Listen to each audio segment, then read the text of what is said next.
ಇಷ್ಟೊಂದು ಮಾವಿನಕಾಯಿ ಇದೆ ಅಂತನಾ? ಇದು ನನ್ನ ಅಮ್ಮನ ಮನೆಯಲ್ಲಿ. ನಾನು ಬೇಸಿಗೆ ರಜೆಯಲ್ಲಿ ಅಮ್ಮನ ಮನೆಗೆ ಹೋಗಿದ್ದೆ. ಅಲ್ಲಿ ತುಂಬ ಮಾವಿನಕಾಯಿ ಬಂದಿತ್ತು ಈ ಸತಿ. ಇಷ್ಟೊಂದು ಮಾವಿನಕಾಯಿ ನೋಡಿದ ತಕ್ಷಣ ನನಗೊಂದು ಆಲೋಚನೆ ಬಂತು. ಅದೇನಂದರೆ ಆಮ್ಚೂರ್ ಪೌಡ್ರು ಮಾಡೋಣ ಅಂತ. ಹಾಯ್, ಹಲೋ, ನಮಸ್ತೆ, ಎಲ್ಲರೂ ಹೇಗಿದ್ದೀರಾ? Welcome to my YouTube channel. ಬನ್ನಿ ಆಮ್ಚೂರ್ ಪೌಡ್ರು ಮಾಡೋದು ಹೇಗೆ ಅಂತ ನೋಡೋಣ. ಮೊದಲಿಗೆ ಮಾವಿನಕಾಯಿನ ಚೆನ್ನಾಗಿ ತೊಳ್ಕೊಬೇಕು. ತೊಳ್ಕೊಂಡಾದ್ಮೇಲೆ ಈ ರೀತಿ ಹರಗಿಡಬೇಕು. ಹರಗಿಟ್ರೆ ಅದು ಗಾಳಿಯಲ್ಲೆಲ್ಲ ಒಣಕೊಳ್ಳುತ್ತೆ.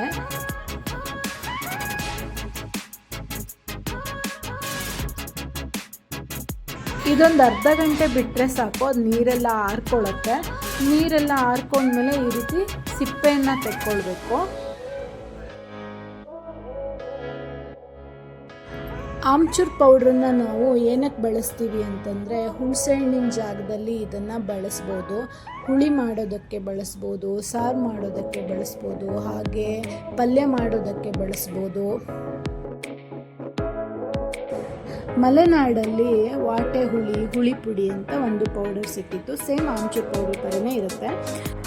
ಆದರೆ ಇತ್ತೀಚಿನ ದಿನಗಳಲ್ಲಿ ಅದು ಸಿಗೋದು ತುಂಬ ಕಷ್ಟ. ಯಾಕಂದರೆ ಕಾಡಿಗೆ ಹೋಗಿ ಅಲ್ಲಿ ಮರನ ಹುಡುಕಿ ಆ ಮರದಿಂದ ಆ ಕಾಯಿನ ಕಿತ್ಬಿಟ್ಟು ತುಂಬ ಪ್ರೊಸೀಜರ್ ಇದೆ. ಹಾಗಾಗಿ ಯಾರೂ ಅದನ್ನು ಮಾಡೋದಕ್ಕೆ ಹೋಗಲ್ಲ. ಅದ್ರ ಬದಲಿಗೆ ಇದನ್ನು ಈಸಿಯಾಗಿ ಮಾಡ್ಕೊಳ್ಬೋದು.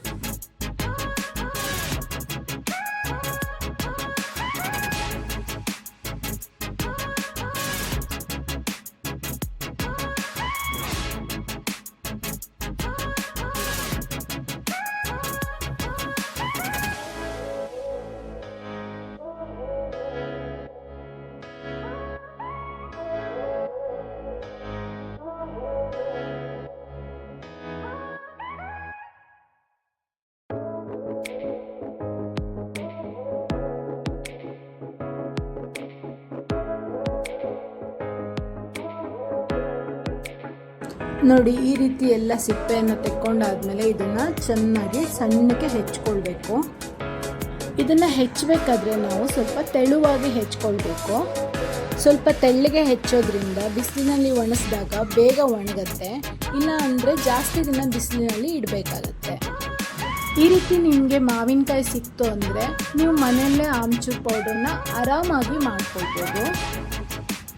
ಮನೆಯಲ್ಲೇ ಮಾಡ್ತು ಅಂದರೆ ಯಾವುದೇ ರೀತಿ ಕೆಮಿಕಲ್ಸ್ ಮಿಕ್ಸ್ ಮಾಡೋ ಅವಶ್ಯಕತೆ ಇರಲ್ಲ. ಪೇಟೆಯಲ್ಲಿ ಸಿಗುವಂಥ ಆಮ್ಚೂರ್ ಪೌಡ್ರಿಗೆ ಮರದ ಹೊಟ್ಟನ್ನು ಮತ್ತು ಸಿಟ್ರಿಕ್ ಪೌಡರ್ಗಳನ್ನು ಯೂಸ್ ಮಾಡ್ತಾರೆ, ಮಿಕ್ಸ್ ಮಾಡ್ತಾರೆ ಅಂತ ನಾನೆಲ್ಲೋ ಕೇಳಿದ್ದೆ. ಹಾಗಾಗಿ ಮನೆಯಲ್ಲೇ ಮಾಡ್ಕೊಳ್ಳೋದು ನಮ್ಮ ಹೆಲ್ತ್ಗೆ ಒಳ್ಳೆಯದು ಅಂತ ನನ್ನ ಅಭಿಪ್ರಾಯ. ಮಾವಿನಕಾಯಿ ಸೀಸನ್ನಲ್ಲಿ ಮಾವಿನಕಾಯಿ ಸಿಕ್ಕಿದ್ರೆ ಖಂಡಿತ ಇದನ್ನು ಮನೆಯಲ್ಲೇ ಮಾಡ್ಕೊಳ್ಳಿ. ತುಂಬ ಈಸಿ, ಬಟ್ ಚೆನ್ನಾಗಿ ಒಣಗಿಸ್ಬೇಕು ಅಷ್ಟೇ. ಬಿಸಿಲು ಚೆನ್ನಾಗಿರಬೇಕು. ಇದನ್ನು ಬಿಸಿಲಿನಲ್ಲಿ ಚೆನ್ನಾಗಿ ಒಣಗಿಸಿ ಪೌಡ್ರು ಮಾಡಿ ಇಟ್ಟರೆ ಆಲ್ಮೋಸ್ಟ್ 1 ವರ್ಷದವರೆಗೂ ಇದನ್ನು ಯೂಸ್ ಮಾಡ್ಬೋದು ಮತ್ತು ಸ್ಟೋರ್ ಮಾಡ್ಬೋದು ಕೂಡ. ಯಾವುದೇ ರೀತಿ ಇದು ಹಾಳಾಗಲ್ಲ.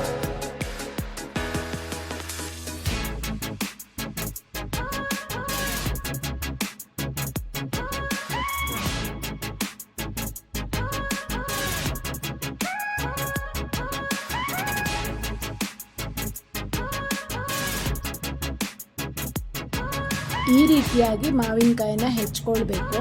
ಹೆಚ್ಕೊಂಡಾದ್ಮೇಲೆ ಇದನ್ನು ಬಿಸಿಲಿನಲ್ಲಿ ಒಣಗಿಸ್ಬೇಕು. ನೋಡಿ, ಅಟ್ಟದ ಮೇಲೆ ಒಣಸಿದ್ದೀನಿ. ಆಲ್ಮೋಸ್ಟ್ ನನಗೆ 8 ರಿಂದ 10 ಬಿಸಿಲನ್ನು ನಾನು ಒಣಸಿದ್ದೀನಿ. ಚೆನ್ನಾಗಿ ಒಣಗಿದೆ. ಒಣಗಿದ ಮೇಲೆ ಇದನ್ನು ಪೌಡರ್ ಮಾಡಬೇಕು.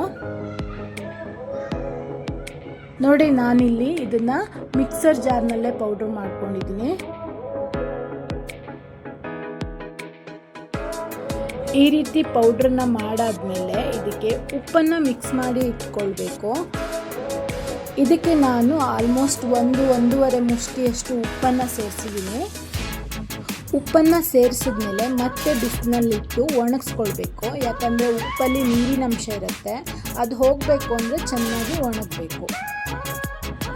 ನೆಕ್ಸ್ಟ್ ಸಮ್ಮರಲ್ಲಿ ನೀವು ಕೂಡ ಆಮ್ಚೂರ್ ಪೌಡರ್ನ ಮಾಡೋದನ್ನು ಮರಿಬೇಡಿ.